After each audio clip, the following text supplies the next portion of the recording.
Pernahkah Anda merasa frustrasi saat mencoba memesan ojek online di jam berangkat kerja atau pulang kantor? Menunggu lama, pesanan terus-menerus dibatalkan, atau bahkan tidak ada driver yang menyangkut sama sekali. Fenomena ini belakangan ramai diperbincangkan sebagai krisis ojol. Mulai dari pesanan makanan yang datang terlambat hingga perjalanan yang terhambat karena sulitnya mendapatkan armada di jam-jam sibuk, pukul 00.04. Namun, apa yang sebenarnya terjadi di balik layar aplikasi mereka?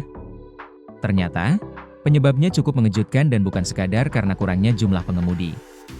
Berdasarkan penelusuran, sejumlah pengemudi mengaku sengaja mematikan aplikasi atau mengabaikan pesanan yang masuk. Salah seorang pengemudi, Fajar, mengungkapkan bahwa para driver kini jauh lebih selektif atau memilih menyortir pesanan. Alasannya sederhana namun krusial, tarif perjalanan saat ini dianggap sudah tidak sebanding lagi dengan biaya operasional yang harus mereka keluarkan.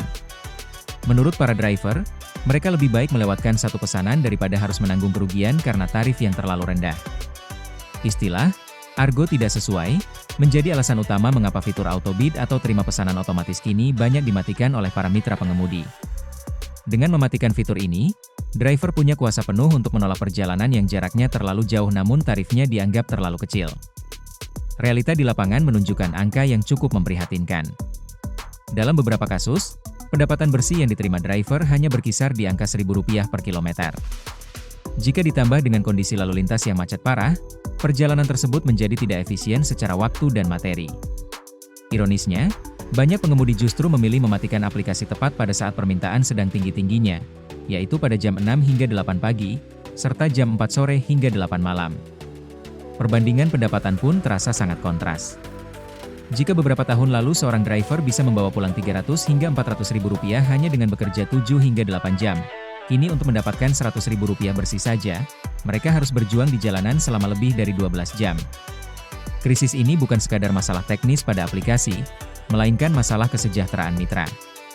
Jika tarif dan biaya operasional terus tidak menemui titik temu yang adil, fenomena sulit dapat driver ini diprediksi akan semakin sering terjadi di kota-kota besar Indonesia.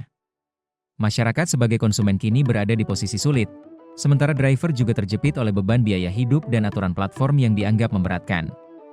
Krisis ojek online menjadi pengingat bahwa ekosistem ekonomi digital ini memerlukan keseimbangan antara keuntungan perusahaan, kemudahan konsumen, dan yang paling penting, kesejahteraan para mitra di garda terdepan.